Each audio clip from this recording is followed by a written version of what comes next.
dropped out of university. I was nearly kicked out of my family home, and nobody trusted me.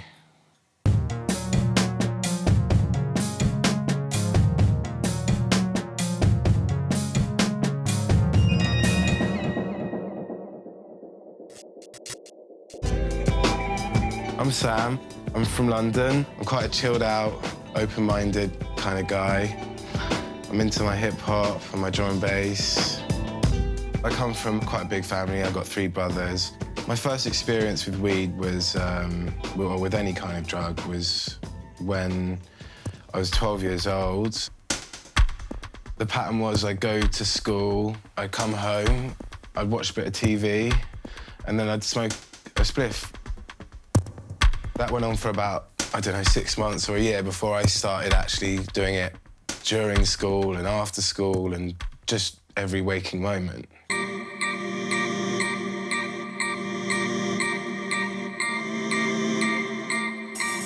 When I was 15, I went to my first music festival.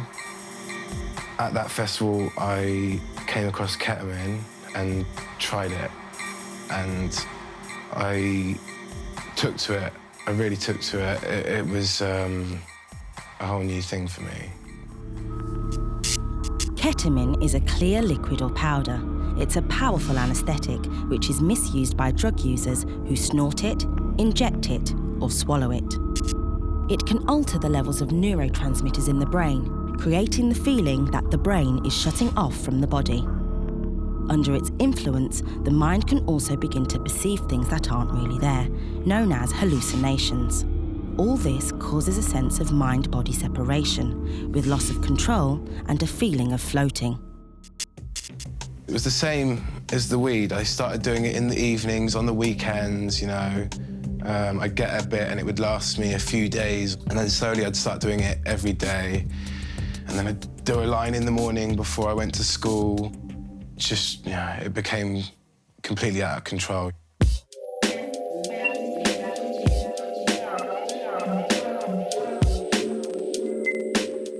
I barely scraped by through my GCSEs and A-levels, but I became motivated to try and go to university, which I managed to get into. I went to Brighton University.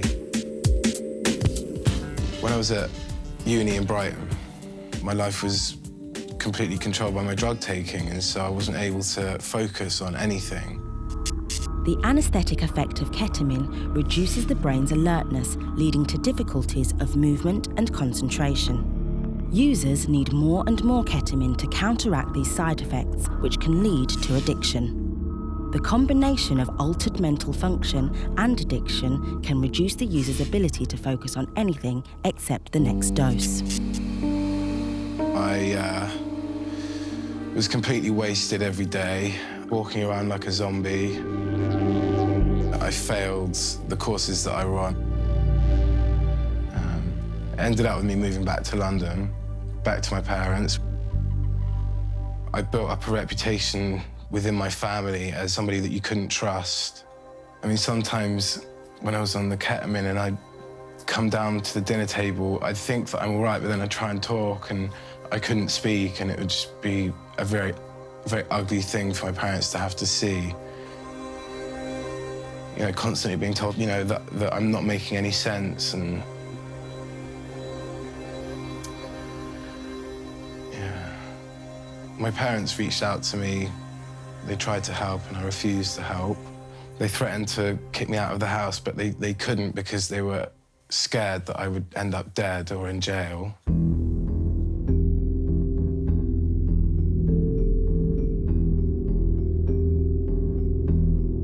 It eventually all caught up with me.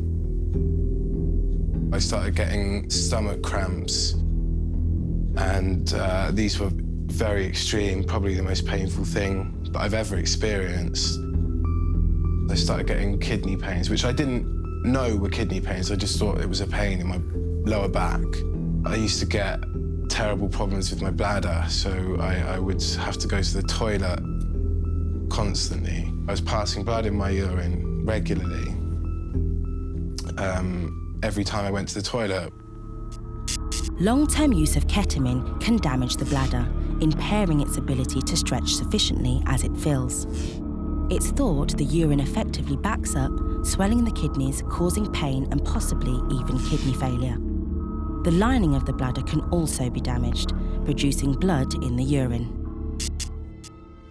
It doesn't matter how bad the pain is, how serious the symptoms are.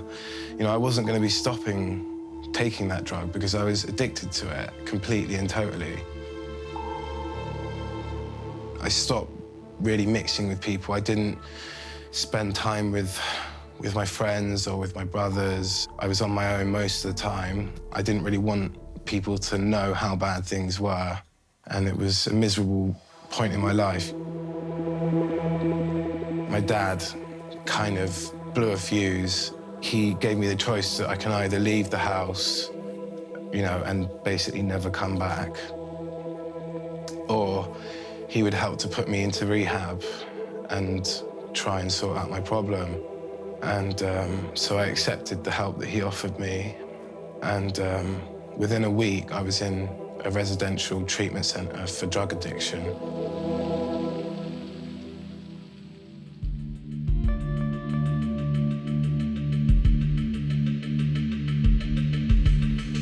You just feel so far apart from that whole world of the hard drugs when you're young that you tend to not, well, I tended to not listen a great deal to when stuff was being said about it.